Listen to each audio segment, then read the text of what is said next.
kind of wanted to see as a measuring stick how far we've gone from Venom 1 to what we're seeing with Venom 3. And Venom 1, it still has some silliness to it, but it is absolutely ramped up to an 11 for Venom Let There Be Carnage and Into the Last Dance. And I was watching the Venom movie and I got a little depressed because I was thinking about when that was first announced, when it was Tom Hardy, who is just coming off a Best Supporting Actor nomination for The Revenant, announces he's doing a Venom movie. And you think Venom, you think one of the main antagonists for Spider-Man. And he's not the Green Goblin. He comes out mid 80s, early 90s, gains popularity, and he is scary. He is menacing. So I'm anticipating, okay, how much will Spider-Man be a part of this universe, and how will Venom come across if Spider-Man is not there? And it seemed like they kind of never committed either way. They didn't commit to the violence and gore, and they didn't commit to the silliness. And what you get is a pretty generic 2000s looking superhero movie that just doesn't compete with what we were getting at the time, the same year as Infinity War, right? Endgame is a year later. It's just like you're behind the 8 ball when you're watching that movie. And to watch it now, Ricky, and I see Venom and his virality, the memes, him going on Hot Ones, I was depressed because Venom has become a gimmick. He is not what I was hoping he would be when they first announced this movie, and what Tom Hardy is as an actor. To see like what he has become, almost like what we're seeing with Grogu in The Mandalorian, it's like he is just for fun, right? He is not something that we should ever take seriously. But when you think about Venom, it's like this is Spider-Man's main bad guy, aside from Green Goblin. Like he should be menacing and less wacky and silly. Like I just don't love the direction they took through the course of these 3 movies. I think you just said it. That was that like whole monologue, soliloquy, dare I say. You said it. Shakespearean. Shakespearean. Like Tom Hart, like our expectations were so high. And then the first time we saw Venom, remember the first time we saw the actor, like what he's gonna look like? We Yeah. were like, oh my God, he does look like, that, He's menacing, huge. huge, violent, dark Venom, like that's what we wanted, right? And in this movie, like, sure, you could say it was the same way, but it's a gimmick, like you said, it's a shtick, Yeah. the whole character, this universe, all shtick, and it's just shocking where Tom Hardy, again, he was coming off an incredible 10-year run into Venom, and I know he doesn't win the Oscar, but he did everything but that, and then he goes to play Venom, and at the time we thought, oh, maybe one day we'll see a Spider-Man versus this Venom, Tom Holland, Spider-Man versus this Venom. We actually thought that was a legitimate possibility. Yeah. And then now it's like, yeah, I only saw this movie because I am a Tom Hardy supporter. I am a Spider-Man supporter. And I do like to have fun at the movie theaters. That's why I saw this movie. But did I see it because I thought it was going to be good? No. And that's the whole problem with this Sonyverse. It's a gimmick. It's a shtick. It's bad. But back to this movie.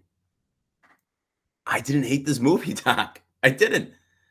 But I I think it's because of those lowered expectations. I hated the first 2 acts, and we're gonna get into it, right? We'll get into the Rotten Tomatoes. We don't have to really get into the synopsis because this movie jumps all over the place, to be honest, in terms of story, who to focus on, all these characters. But I think what worked in the first Venom movie that they have stayed true to is the relationship between Eddie and the symbiote. Like that has always been effective, and it obviously jumps up and laughs for the second and third one. But I think they really were trying to hammer home the relationship in this movie, kind of like a buddy hero type of movie, kind of like what we saw with Deadpool and Wolverine, like a road trip type of thing that they're going on here. And by the third act, I was starting to feel like they were hijacking me emotionally.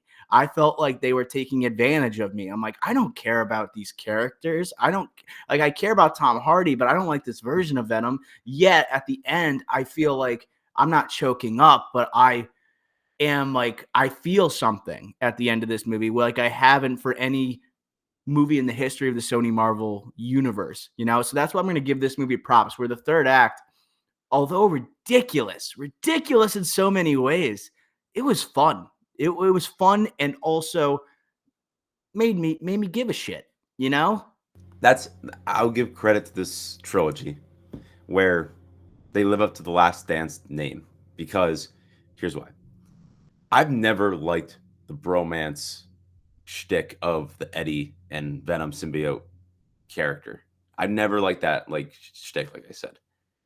But out over the course of 3 movies, and especially this type of movie where it's a road trip, buddy, like, oh, like here it's been a year, yada yada yada.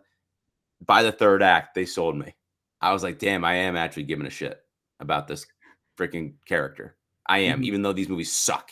I'm like, crap, I care. I care about what happens. And that's hard to do. And any movie, any superhero movie, super like, and this is a villain movie.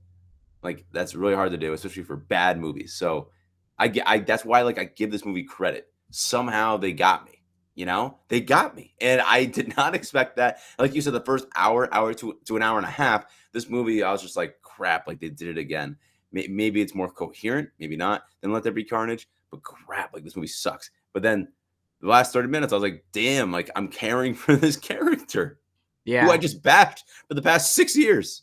They kind of did set it up really nicely. That's the one thing that they nailed. I would say nailed or like did the best.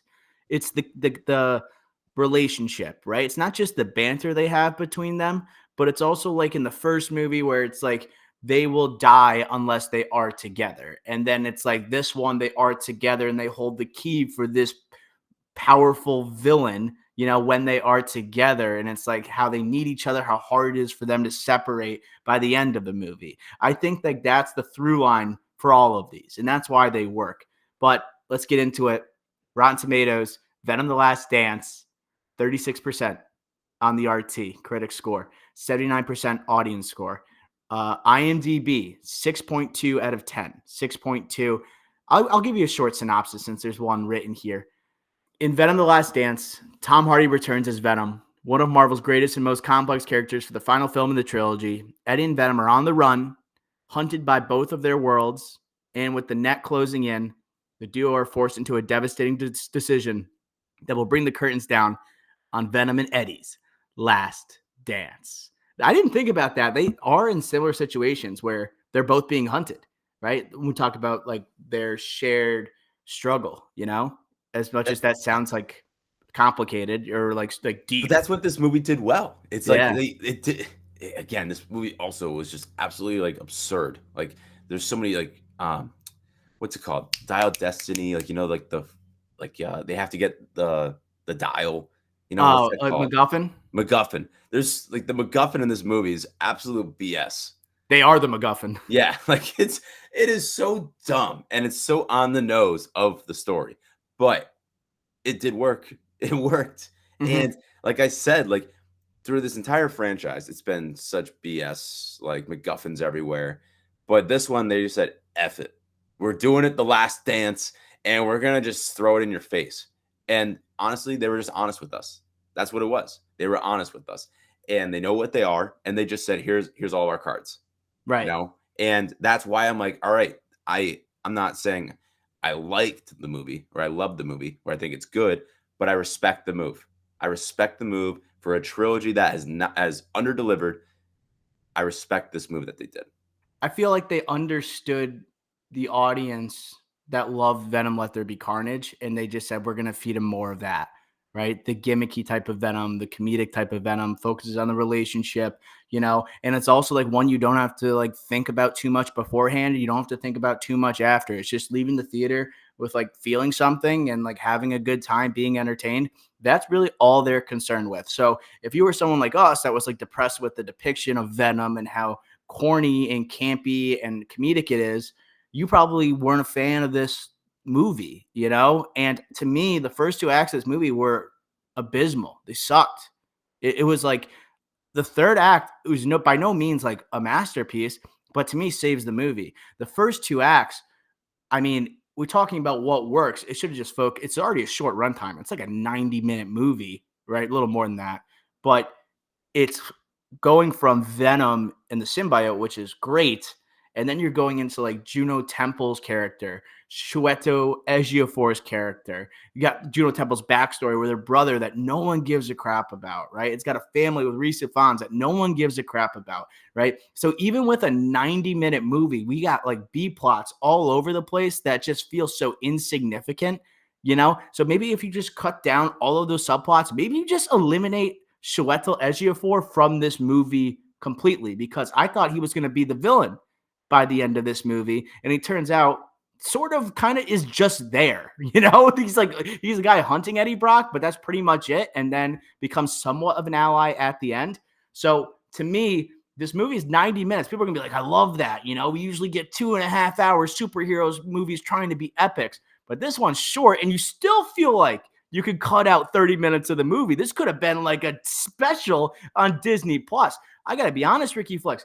After the first act, when like the symbiote takes control of a horse and takes control of a fish, and as Tom Hardy is meeting up with like the family, the Risa Fonz's family, I dozed off for 10 minutes. I literally fell asleep. I saw this movie at 10 o'clock at night, and I woke up, and then they're at Area 51. I'm just like, I guess I didn't miss anything. Like, I felt like literally nothing happened in that 10 minutes, and I literally took a nap. That's crazy for this short of a runtime, and how like this movie just doesn't matter in the grand scheme of things. That's the sleep test. Yeah. That's what it is, and it didn't pass the sleep test. No. So I agree. By the way, the Risa Fonz family storyline, when they joined the picture, I was like, okay, obviously multiverse. This isn't the same like Dr. Connors from the Andrew Garfield, you know what I mean? The Andrew Garfield, the Amazing Spider-Man, obviously different universe. They made sure that they clear that up in the first scene. We'll get back to that because that's actually like something I want to talk about. Oh, the trailer's bullshit. But dude, when I saw that family at Area 51, I was like, crap, they're doing a Justice League. I was like, oh my God, the family that's on the nuclear site, yada, yada, yada. That's literally, it was the same exact thing. Yes, but just funny and not taking itself as seriously. But I think what the family thing does, Risa Fonz joke, like hit rate is probably at a 50%. Thought it was funny at times, other times like not so funny. I think people overrate how funny these movies are. They're really not that funny. And then I think what was so good about it is that Venom gets his hero moment, like his classic superhero cliche moment on screen, where the symbiote is detaching from Eddie. He's talking to the little kid as if he's like a Spider-Man comic book talking to a kid, or it's like Andrew Garfield at the end of the Amazing Spider-Man 2, I think it was, where the kid wears the Spider-Man mask and he like goes on a knee and talks to him. Venom has that moment. He becomes the lethal protector. So I was just like, damn, like that was working. And that was also what I'm talking about when they kind of hijack your emotions. Like in the third act of this movie, they're giving you like, he became a hero, at the end of it. So the family, I didn't love, but that moment, I'm like, it's worked. It worked. Yeah. And we're jumping to the ending. The Statue of Liberty thing. Absurd. Like that was such a dumb thing, the entire movie. That was so dumb. But I loved how they ended it with Eddie Brock in New York. Yeah. He felt, I'm thinking, talking about it now, him just staring off into the distance, like across the bay, and he has nothing now, but he's starting a new life. It's like if you took like Kendall Roy in Succession and like literally stripped away everything and just staring out into the distance. But like the whole point is Hardy, his Eddie Brock, is looking at the Statue of Liberty. He sees opportunity, right? It's a symbol of opportunity. Venom has given him a new lease on life type of thing. But I also was thinking about it's kind of depressing because what is he going to do? What happens with his life now? Like, how is he getting a job? Yeah, Like, I didn't know how he's going to get a job after the first Venom. That's where it's just like you just expect him to land on his feet. But that's a weird thought that was just crossing. I thought we were going to get a Daily Bugle. Him at the Daily Bugle or something, and maybe a little bit of J. Jonah Jameson or something. I thought we were going to get something like that. And this is why the first act sucked. It's like Eddie is in Tijuana or wherever they are at the end of No Way Home and also the end of Let There Be Carnage. Eddie says to the symbiote, we have to go to New York. I have to go see this lawyer or something, or go see this judge. I thought that was going to be like a cameo, something in the Spider-Man lore that they're mentioning and they're building up to. And I didn't anticipate that was just going to be Eddie going on his own to start a new life in the land of opportunity. I thought that would have been a good moment to like add some lore. And that's something that's this whole universe has been so criticized for. It's just not really feeling like Spider-Man whatsoever. But also I was shocked that this is like a road trip movie, but they only make a few stops. And the movie felt like it was abruptly entering its third act at Area 51. I didn't know we were just going to spend basically an hour of the movie in Nevada. Like, I didn't know that was going to be the end goal. I thought it was going to be something happening, a fight in New York City, but to have it at Area 51, I'm like, this is the absurd shit you expect out of a Venom movie. And also the abruptness where it's like, oh, we're at the end of the movie. Holy shit type of thing. Dude, they were in Mexico and they're supposed to go to New York and they end up in Las Vegas. Yeah. What? How, like, that just goes to the absurdity as well. Makes no sense whatsoever. And obviously with Mrs. Chen or Miss Chen, whatever, the Mm. dancing thing, like all that, those are sticks. And I just hate this universe for those sticks. You know, I was never bought in, and I still am not. Never bought into those sticks. So when he went to Vegas, that's the moment where he puts on the glow bands and Venom Let There Be Carnage, and you see him let loose, and it's like it's giving you that gimmicky type of moment that we're kind of like saying is the Venom movies now. Like when he's at the slot machine and he's going nonstop and he's talking to like Eddie in his head, I'm like, that stuff's not funny to me. It's really not, you know? And I respect how fun the Mrs. Chen scene is. And Mrs. Chen, it's just like super horny for Venom. Just super like loves Venom, you know, wants to dance with Venom. They've danced once or twice before, you could tell. But when they are taking that time and you like as a person who's like following the movie, it's like, okay, so this creature, this alien that's being sent by Null only attacks them when we are Venom, where the symbiote takes control. They're deciding, okay, who cares? Let's go dance with Mrs. Chen. We're in Vegas. Let's party type of thing. And then you're also getting caught immediately after. It's like if you are criticizing, like you're taking the movie too seriously, you're like, this is the dumbest movie of all time. But if you're aware of what Venom is, you're like, we're just moving along here. Like this is par for the course type of moment. And the Yeah. song was pretty good too. Good remix of Dancing Queen. Yeah. You said it right there. We're used to it by now. If this was Venom 1, Oh, people would have been pissed. like livid. Venom 2, we're like, crap. Like we thought we could come back after Venom. We thought, oh, there was something here. Venom looks good. The action scenes are pretty good. Riot was fine. It's like, oh, we could still Carnage, Woody Harrelson. Like we could make something of this. Obviously, went the other way. Venom 3 now, we're like, all right, like that's like you said, par for the course. We know what we're gonna get. So they just leaned into it. And Mhm. again, I respect it. If you like it, it's not for me whatsoever. Just don't find any of this stuff funny. And it sucks, to be honest. Because again, Mhm. our expectations were so high coming into this universe or coming into the first movie.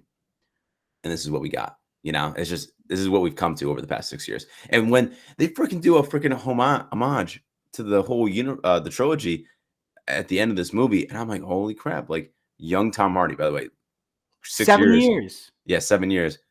More looks like 17. I didn't it's like Tom Hardy still looks great, but like, wow, he looked young in those movies. I was like, holy crap! But I was like looking back on these flashbacks, and I'm just like, crap! Like this franchise sucks, and they're doing a homage. That's Yo, insane. you know what that felt like? To me, that told me because like Tom Hardy has a part in writing these movies. He had it in Venom Let There Be Carnage. I don't know what his production level, like what his involvement was for the first one, but like the third one, it seems like he's talked in press. He's like, this is 7 years I've given to this character, and it kind of has taken control of my life. Just like kind of the symbiote has. You could say that's like a kind of a it's kind of symbolic of what his career has been. Like Venom just taking control and hijacking his life. But what was interesting, I thought of Deadpool and Wolverine, and I thought of the post credits, and I thought about the homage that they're doing with the Fox Marvel universe, where they're showing the actors behind the scenes, the relationships that they're building, how much fun they had making these movies, despite like the product not being great. You know, I kind of thought like that was the same type of feeling I was having, where I'm like, wow, like I don't love these movies, but I love Tom Hardy, and I could tell Tom Hardy cares about Venom. Like he's having fun with it. But when I was watching that, I'm like, wow, as silly as this crap is, this guy has been nominated for Oscars, but like this guy, he's like really looking back fondly upon his experience, and it's hard to say goodbye. I don't know if you felt that at all, Ricky Flux, but that's It, kind of the message being sent to me. yeah, it's just like that's why I was like so shocked by this like flashback sequence. Like they're treating this like it was a freaking MCU first phase or like Iron Man. Like it's insane, and it's like it's because of that. Like Tom Hardy cares, and like I just don't. As an Yeah. audience member, I don't. But it's clear that Tom Hardy does. And it's clear, like, Sony thinks like this is their child, this is their baby. And like, oh, this is the best thing we've done. They're And Iron we could Man. and we'll debate that. Like, is this the best like Sonyverse movie? Like, we'll see. Sonyverse trilogy, I don't know. But it's just crazy how much like credit they think they've earned, you know? Mhm. And they've earned nothing. If anything, they owe us money. Yeah, and I mean, financially, it's done pretty well. It's hard to measure Venom, Let There Be Carnage, because that was like came out in the pandemic, performed well, better than most movies that came out during the pandemic True. in 2021.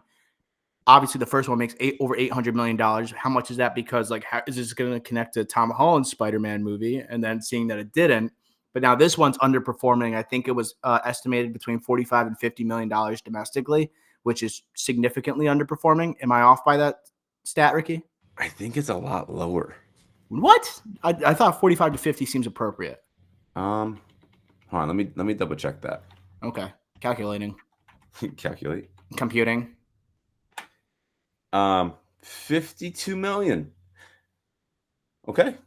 That's better Yeah, than I thought. but it's still Okay. not good compared to like No. a third movie titled The Last Dance when the first movie made $800 million, and you're treating this as like almost a celebration of like the universe at the end of it.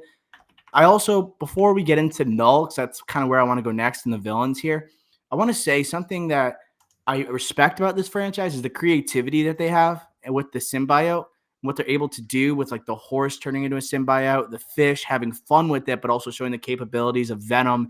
Like the first movie, it's you don't when we think of Venom, we're like Topher Grace, Venom, or excuse me, Spider-Man 3. We think of like the animated show, the Spider-Man animated Yep. series as a kid. Like Venom doesn't detach really from Eddie Brock and becomes like a life of its own other than this like moving piece of sludge. And to see like the way they use it, even in the first Venom, when I was watching it yesterday, there's a part where Tom Hardy, it's like the reveal of Venom to the world. He's on the motorcycle. He is like needs to make a tight turn, and he can't do it without crashing. And what happens is that he is sliding as he's turning. The bike goes on a 45-degree angle. Venom detaches and creates almost like Iceman, like a luge or like a surfboard for the bike and Tom Hardy, a smooth turn, and then he lands on the bike. I'm like, holy shit. That's the type of stuff that you're showing me something new that you're doing with Venom that might be in the comic books, or you're just trying to show off, like, hey, we're doing some crazy stuff here. When they do that type of stuff, and then they show him attaching to the plane, they show him like being detached from the horse, then connected back on the horse, just like he did on the bike in 2018. I think that's one of the better parts of this franchise. I was critical of like the CGI looks good when he becomes Venom, I think, but also there's times where, especially in 2018, the symbiote would take over only parts of his body and it looks terrible. Like it really looks bad. But the second movie with Carnage looks pretty goddamn good. That's like the best thing about it in my eyes, along with their relationship that we keep talking about. But the third one, I think they just said we're gonna just be as zany and creative with the symbiote, which I respect. And then also seeing the designs of the symbiotes that take over at the end of the movie, all these different characters with like the ones that are pink and they have like mullets and they have like daggers. I'm like, wow, this is kind of cool to see, and kind of helped the third act, I think, in terms of, yeah, we're leveling it up a notch here. It was cool. Like those aspects of it, what they do with the symbiote, again, like you said, it's not something that we've seen before on the big screen or even the television show. It is very creative. It is very cool. I like give them credit where credit's due. That's one area where they've done well. And I remember freaking seeing the trailer for Venom, the first one, Venom. And we were like, oh my God, like this Venom looks insane. Yeah. Like huge. And we're like, this Venom cannot face, he would destroy Tom Holland. You You know? step on them. Right. Like this Venom is just like too good. Like Mm-hmm. too, and 3 movies later, we're freaking calling the third movie The Last Dance, for God's sakes. And I think they had to do that with the symbiote. They had to get creative because the Venom we know has like webs. Like, and he gets like somehow he's like swinging like Spider-Man. And here he's just detaching the symbiote and swinging a little bit. So they're like, we have to like mix this up a little bit. I want to talk about the villain of this movie. And I don't necessarily want to say Null was the villain. I want to say like the animals or the aliens that he sends off, the creatures to hunt the Codex. and to hunt down Venom and Eddie Brock. Though that is the main villain, they don't talk. In this movie, at times I felt was more like an alien invasion movie than a superhero movie. I swear to God, Ricky, when Venom was talking, I thought I heard clicking like it was the Predator. Oh, I would like other people to chime in on that because that's where I'm like, wow, it's like alien invasion, symbiotes taking over humans, right? And then clicking as he's talking, I'm like, they're trying to make a clear like homage to the Predator movies. Like I thought that was insane. But what did you think of Noel being the villain here? And his lack of screen time, Andy Serkis as the voice here, the look, it's clearly like not a real person, animated type of thing. But what do you think about his inclusion in the movie? so they do this thing where the opening scene of the movie, they try to explain to you the plot. Like this is Oh, about this is so what's bad. gonna happen. And that's when you knew this movie was doomed, right in the first second, because they try to do this thing with Noel and trying to explain what's going on, and it's just like I could barely understand you because I could barely, like, it was very hard to hear, right? You couldn't make out the words, the dialogue. So it's like crap. I think I get it. I was like, all right, just needs the crux, whatever. So moving forward, it's like the guy's barely in it, right? And I think the symbolism for this movie is crazy, where we don't see the villain's face until the post credit scene. Yeah. That's insane. When has that ever happened? I don't even know. You know what I thought of? To me, Null, like basically explaining who he is, what he does, why he's trying to get the Codex and take over these worlds. I thought this was literally the reverse of 2012's Avengers. It's as if Thanos was in the first scene of the movie rather than the post credit, where he is behind all of this, but he's telling you at the beginning, I'm behind this. This is what I'm trying to do. Rather than saying these things happen, these creatures are invading, and at the end you find out Null is behind all of this. It was literally the inverse of 2012's Avengers. Yeah, and I would say like you have a good point earlier. When is he really the villain? Because like, yes, this alien that he sent over is like trying to kill Eddie and Venom, right? But like, oh God, how do you say it? Chichuel, Shuetel Ejiofor. Ejiofor. You could say like, is he the villain? Because he's the one that has the screen time, and he's anti Eddie Brock, trying to kill him throughout the movie, obviously until the end. But it's like, is he really the villain? Maybe First two acts. instead. So, and those are the worst parts. So it's like, it's just like this movie didn't really have anyone else, like a good adversary for Venom. It just didn't. And they try to piece this together, the storyline of Area 51's closing. They have Chichuel. Oh God, say it again. Shuetel Ejiofor. I'm not even gonna ever try to say that again. Say Ejiofor. Ejiofor. Um, and God, what's her name? Temple, Chloe, Juno. Juno Temple. It's like fucking A. Like, He does look like a Chloe, not gonna lie. yes, it does. So I don't know, man. I'm just, yeah, this whole thing, that everything outside the relationship was just absolute trash. But that's what we know, right? We knew that going in. So Null is the villain that's hunting down the symbiote, but the Codex, really, them combined. Ejiofor is trying to track down Eddie Brock. And basically, he's done after the first two acts of the movie, and he makes a turn in the third act, So he is a villain, too. They're like a tandem, but you don't even really see Null. I agree with you. I can't understand what he's saying. And I know it's almost like when someone's speaking to you and they're not looking at you, so you can't like see what they're saying. You can't read their lips and hear them. The fact that his head is down like this the entire time, I'm like, dude, I can't see what you're trying to make out with your face, with your words, with your mouth. Like, I don't understand you, bro. And I don't think it mattered either, because like that's where I kind of just said I'm out, just like right from the get-go when they're just like explaining everything to me. It just made me quite upset. Other characters here, though. Actually, let's keep on Null, because you want to save it to the ending and we go in full spoilers, like how we'll see him next. What do you think? Dude, we could talk about it right now. It's Okay. So Null is in the post credit, and he's kind of teased as someone we're going to see in the future. And there's also like symbiotes that are connecting with Juno Temple's character. You got another Ted Lasso guy, like Danny Rojas, right? Is that his name, Danny? Yep. Well, in the Ted Lasso show, yeah. Yeah, I don't know his name in real life, but yeah, come on. but like he also seems like he might be connecting with the symbiote. He's like left with the remains of Area 51/Area 55.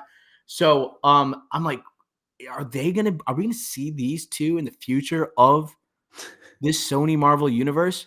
And they're gonna be going against Null? Like it feels like why like Null is someone where you would introduce to maybe have Venom face down the line because he's the most powerful, I think, character property that you have that's not Spider-Man. So it's like you want that guy to face like your Thanos. And they're teasing this guy.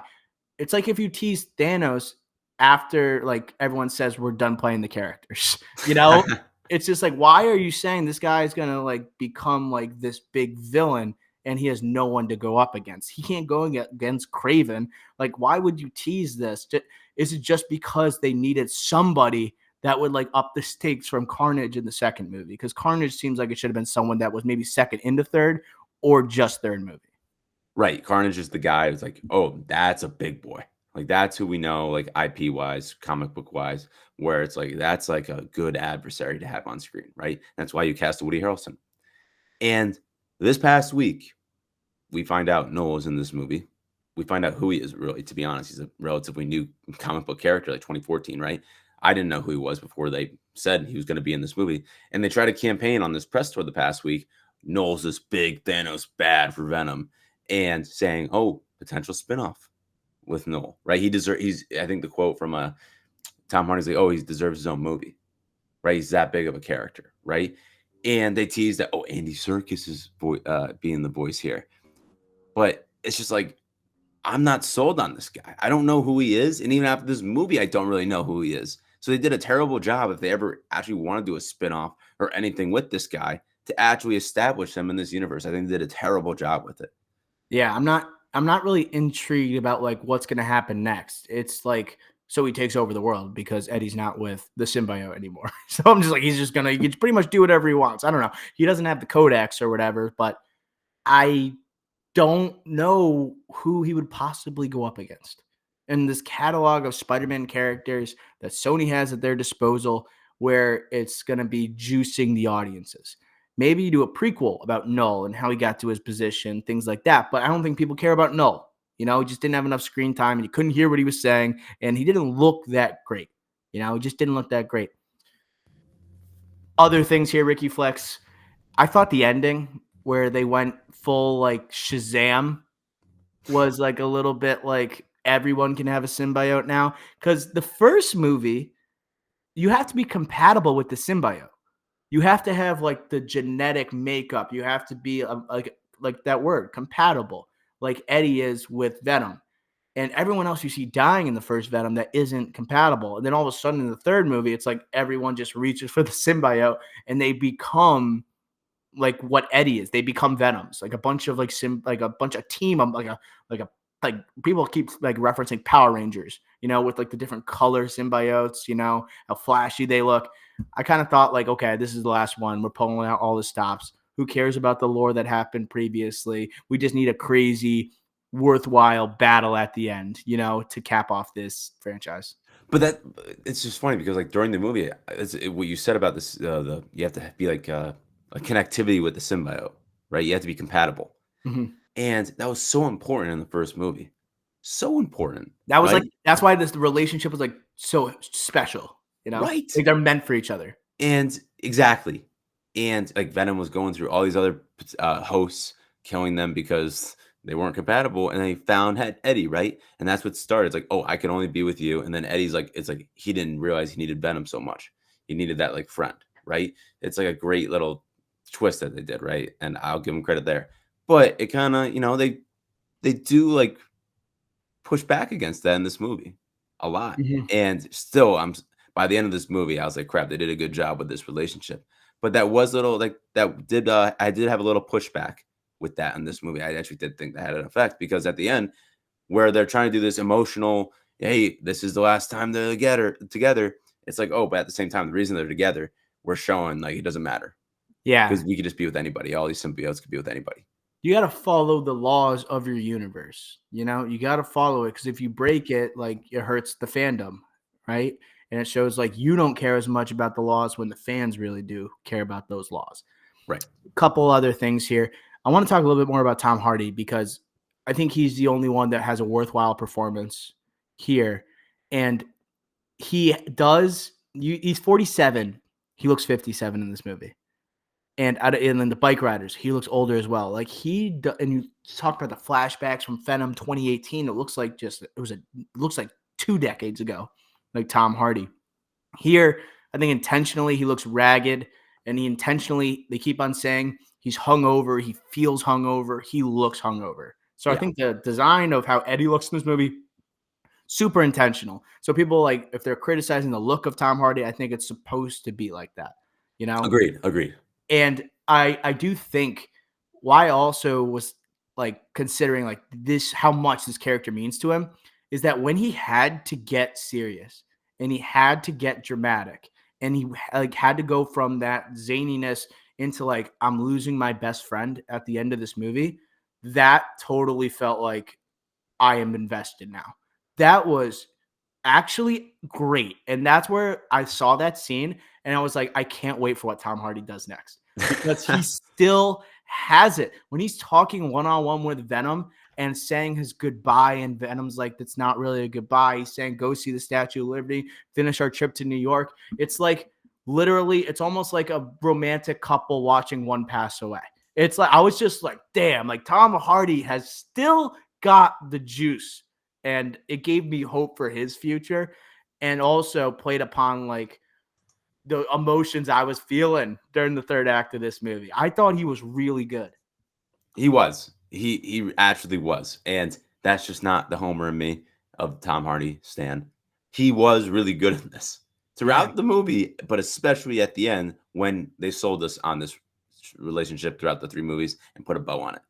And a lot of that fell on Tom Hardy. He's literally acting against, a prop the entire movie, if you think Yeah. about it. So it's really impressive. And then at the end, when when obviously they split, it's like, holy crap, like, yeah, I hate this trilogy, but maybe I don't hate it as much because of this relationship. Maybe. Mhm. That ending too. One of the things where I think why this franchise went so gimmicky and went so comedic is because they couldn't go R-rated. And that's where you watch the first one, you see they pull back on the on the R rating. They made it PG-13, and Venom's supposed to be this alien that eats people, that bites off their heads, and you make it PG-13. And I think the studio probably said you can't make it R. And so they said, fine, we have to have more fun with this and still make it entertaining.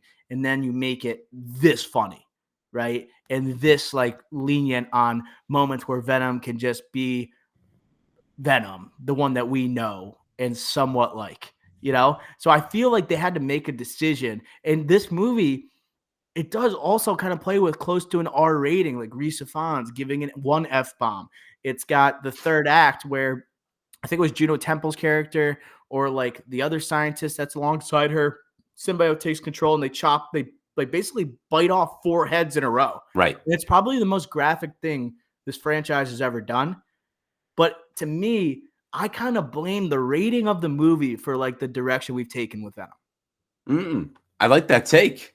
Yeah, because we should have had a Venom that was menacing and scary, but the studio says we can't have that. And if you can't have Spider-Man with him, you got to make it entertaining some other way. So if we're not showing the blood and the heads being popped off and all this stuff, we got to make it as funny as possible for a character that's not we don't usually think of in comic book lore as hilarious. Right. And that's the problem with the box office, right? First one does amazing business. I think you said 800 million worldwide. Insane. I think it was like 830. 830. That's insane. Um, and then the second, that's more than the Batman, by the way. I know the Batman also kind of COVID, end of COVID, but whatever. Second one during a little bit of COVID, over almost 600 million. This one, like, this is going to make probably just under 200 million this weekend worldwide. 175 just got announced. 175. That's not coming close to 500 million. Mm-hmm. So I think at one point, it's like, I get why they did it, but it looks like in this movie, it's not panning out where if it was R, you probably would have had the same exact box office, to be honest, if not more, because it probably would have been a better product, better word of mouth, and maybe people actually give a shit about this franchise or this movie, But I don't know. In hindsight, 2020, right? Yeah. Um, where does this rank for you? Venom movies. How would you rank them? So I think Venom Let There Be Carnage is the worst one still by far. So do I, but I think there's a lot of people that would argue the opposite, and then I would Yeah. also argue there's other people who just could not care less. I'm shocked that people actually like. I think we're in the minority that people think that Venom Let There Be Carnage is the best, and I'm just like, no, I just don't see it. I will say this: Venom, Let There Be Carnage. It has the same type of runtime and the same like the stories suck in both Venom 2 and Venom 3. Venom 1, it just feels like so simple, and Right. so like generic. That's the word. Venom 2 and 3, they're short and they don't care about the story. Venom 2 probably looks better, I think, than Venom The Last Dance. But Venom Let There Be Carnage, I didn't feel a thing, you know? And Right. that was the first time where there's almost like a shock factor when you're seeing like the transition of Venom into the gimmick. In Venom 3, you have an understanding of what the character is, what the franchise is. And the third act, I think, overpowers the majority, like the first two acts of the movie, you know? That reminds me. Is it who's the guy? Steven, what's his actor's name? The guy, Graham, Graham. Thank you, Mulligan, dude. They teased him big time at Venom Let There Be Carnage, and here he's just in the prison cell and he dies like right away. exposition. He's exposition. Yeah, that is crazy. That's I like, whoever so I thought that scene was actually really cool when he becomes the symbiote and he explains what's happening and he's like I don't know, he's like a mediator. He's not even like a villain. Like I thought like Stephen Graham was going to become like this big bad yeah, villain. that's what they approached it as. Like they And teased us with that. instead he's a guy who just explains what Null wants to do, what the codex is, and that's it. And then he dies. Or then And he's like passed he's on. supposed to be like kind of like the Regia character in the second one where he's not the true villain, but he's the guy hunting down Eddie, I Yeah. guess the cop, and like trying to, arrest him and whatnot. So like Yeah. he's playing that character, and then they tease him to be the bad for this one, but it's like they pivoted and went to Noel, a relatively new comic book character, like we mentioned, only made 10 years ago, created 10 years ago, and it just didn't work. And it's just again to tease him like that, similar like No Way Home teased us with Venom. It's just like that's what this whole franchise is, or this trilogy. It's just been one whole big tease. Yeah. I I think I'm a Stephen Graham fan, by the way. Like Peaky Blinders and Boardwalk Empire. Can't wait to see him in the Peaky Blinders movie. Confirmed to be in The that. Irishman, he was good in The Irishman. Irishman. He's great in the Irishman. He gives that movie life. Honestly, I'm a fan of the Irishman. Obviously, we talked about how it's aging well. I think I would go if I'm ranking them. I think I would go 1, 3, 2. But I don't think highly of the first one. And I think some parts of this movie work, the third one. So I would go 1, 3, 2. But I they're I will. all like in that same thing. Yeah, They're all the same, dude. Like ranking this feels like I don't know. It's just like I'm so apathetic. I could just be like 3, 1, 2. It just doesn't really matter to me. I It's can see not. myself. So I think the first one's still the best one, even though I think most people, again, I think are gonna after this movie say differently. I think people are gonna be the opposite of me, where they're gonna go two, maybe this one, then one. I But think I that would think be it. it. But I think it's 1, 3, 2. If you think Venom Let There Be Carnage is the best one, you're gonna have the third one being your second favorite, and then the first one. Like the first one, it doesn't have the true identity of what the second movie's become. But if you're three, you're like, that's a great wrap up for the character. First one's the closest to what we know about the comic, and the second one is just insanity. If Insanity. if you're bought into this franchise and you're not a hater, then your ranking is probably 2, 3, 1.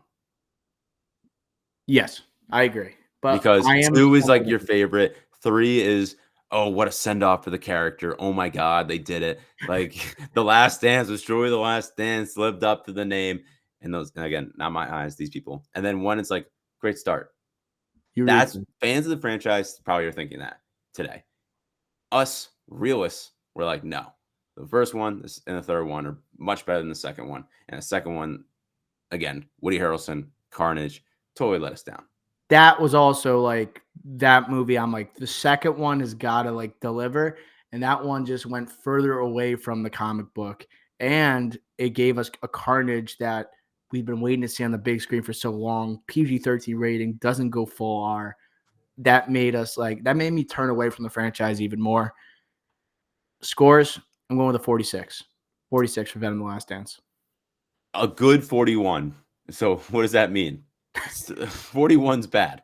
But again, like at the end of this movie, I walked out happy. Like that, I haven't felt that in previous 2 movies. I was disappointed, whatever. And again, I've been saying throughout this review, I know the expectations were low, but still, they sold me on the investment of Eddie and Venom. Yeah. A relationship I have hated, I have begrudged, I've shat on for 6 or 7 years. And by the end of this trilogy, I'm happy it's over, but I'm like, damn, like I didn't cry, but I was sentimental for them.